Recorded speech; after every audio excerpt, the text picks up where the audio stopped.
pegadaian, asuransi, lembaga pembiayaan, serta dana pensiun.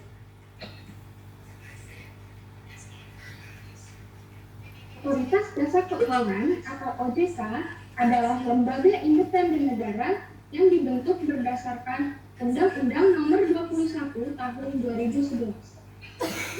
OJK memiliki tugas dan wewenang yaitu melakukan pengaturan dan pengawasan terhadap kegiatan jasa keuangan di sektor perbankan, sektor pasar modal, dan sektor IKNB, seperti perasuransian, dana pensiun, lembaga pembiayaan, dan lembaga jasa keuangan lainnya. OJK memiliki tugas untuk melakukan pengawasan agar lembaga keuangan terselenggara secara teratur, adil, transparan, dan akuntabel, mampu mewujudkan sistem keuangan yang tumbuh secara berkelanjutan dan stabil, serta mampu melindungi kepentingan konsumen dan masyarakat. Fungsi dari OJK yaitu untuk menyelenggarakan sistem pengaturan dan pengawasan yang terintegrasi terhadap keseluruhan kegiatan di sektor jasa keuangan.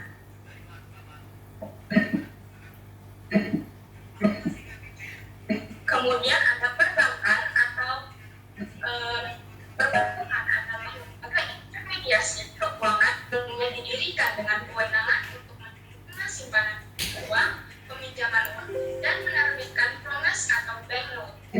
Fungsi dari perbankan yang pertama yaitu untuk menghimpun dana masyarakat, menyalurkan dana kepada masyarakat, serta menyediakan layanan jasa bank. Fungsi dari perbankan berdasarkan jenis fungsinya yaitu ada bank sentral, bank umum, dan bank pengkreditan rakyat. Berdasarkan jenis operasionalnya terdapat bank konvensional, bank syariah, dan berdasarkan jenis kepemilikannya terdapat bank pemerintah, bank swasta nasional, bank asing, bank koperasi, serta bank campuran.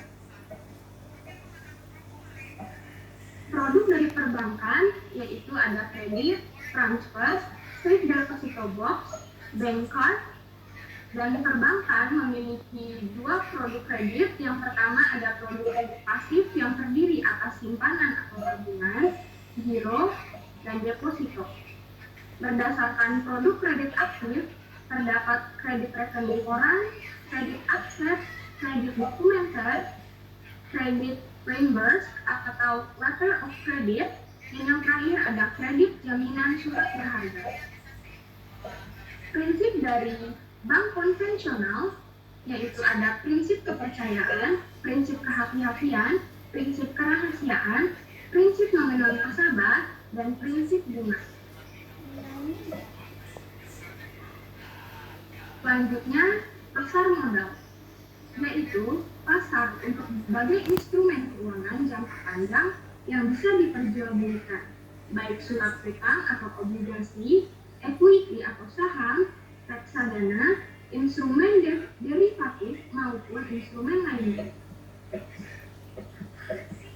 Fungsi dari pasar modal yaitu menciptakan pasar secara terus-menerus bagi sekuritas yang sudah ditawarkan kepadanya masyarakat atau sekuritas yang telah dimiliki oleh umum. Kemudian peran pasar modal yaitu berperan sebagai intermediasi atau lembaga perantara keuangan selain bank dan memungkinkan pemodal untuk investasi.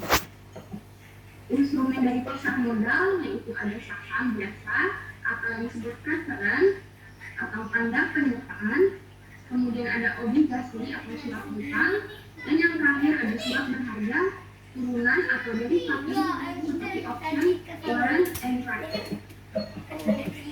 Kemudian ada lembaga penunjang pasar modal seperti bank kustodian, biro administrasi efek, wali amanat, dan pemerintah efek. Mekanisme pasar modal yaitu ada pasar primer serta pasar sekunder.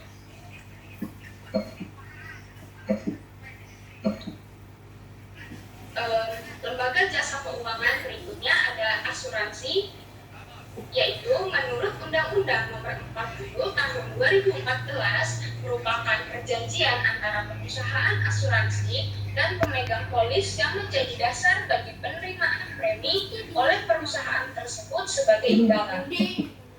Fungsi dari asuransi terdapat risk transfer, common pool, equitable premium, funds of investment, dan invisible earnings.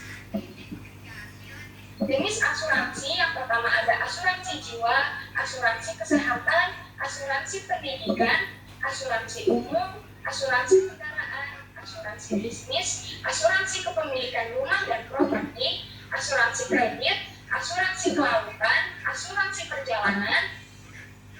Kemudian untuk prinsip dari asuransi ada insurable, interest, utmost good faith, proximate cost, indemnity, subrogation, contribution. Untuk produk dari asuransi yaitu ada produk milik pemerintah seperti PT Taspen dan PT Jasara Harja. Kemudian untuk produk milik swasta nasional ada asuransi Sinarmas dan Aksa Mandiri. Dan untuk produk milik asing seperti ada Allianz, Prudential, dan Aksa. Selanjutnya ada dana pensiun. Menurut Undang-Undang Nomor 11 Tahun 1992, dana pensiun adalah badan hukum yang mengelola dan menjalankan program yang menjanjikan manfaat pensiun.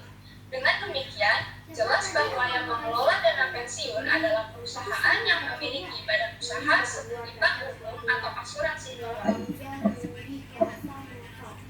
Jenis atau produk dari dana pensiun ada dana pensiun pemberi kerja, dana pensiun lembaga keuangan, serta dana pensiun lembaga keuntungan.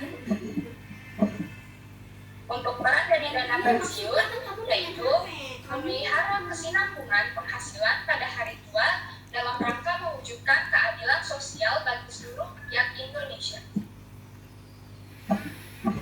Kemudian fungsi dari bank umum terdapat fungsi asuransi, fungsi tabungan, dan fungsi pensiun.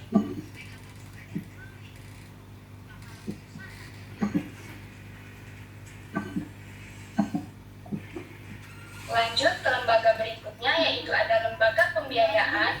Menurut Peraturan Presiden Nomor 9 Tahun 2009, lembaga pembiayaan adalah badan usaha yang melakukan kegiatan pembiayaan dalam bentuk penyediaan dana atau barang modal.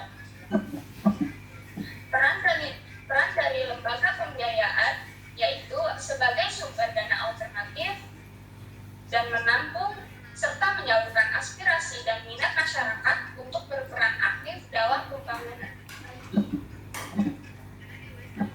Jenis dari lembaga pembiayaan terdapat perusahaan pembiayaan, perusahaan modal ventura, serta perusahaan pembiayaan infrastruktur.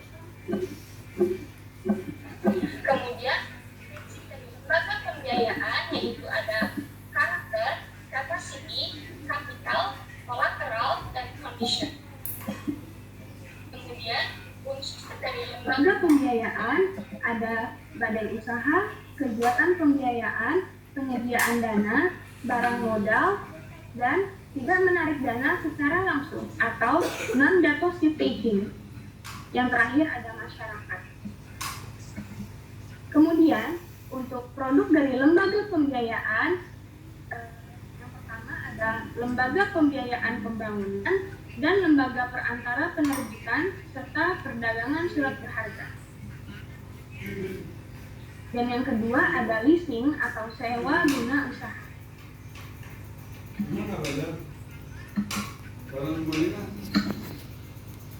Selanjutnya ada pegadaian.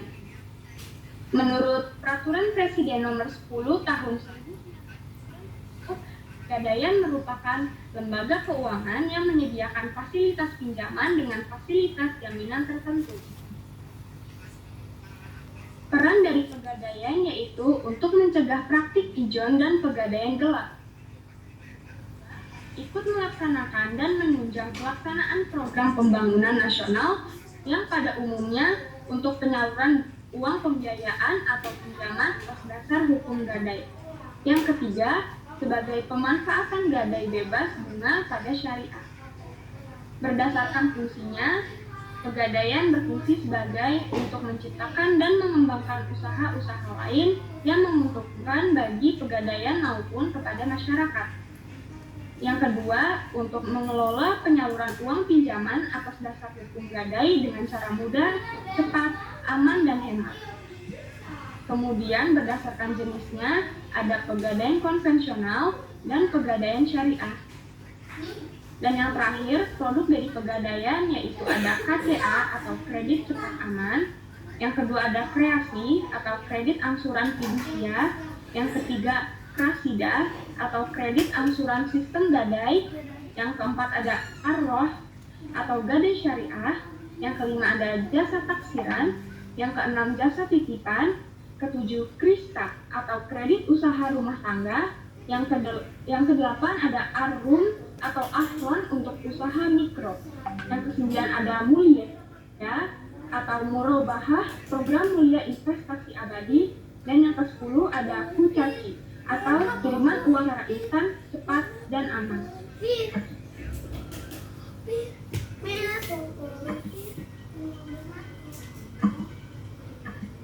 Sekian presentasi dari saya. Terima kasih telah mendengarkan. Maaf jika ada kekurangan atau kesalahan. Wabillahi taufiq wal hidayah. Wassalamualaikum warahmatullahi wabarakatuh.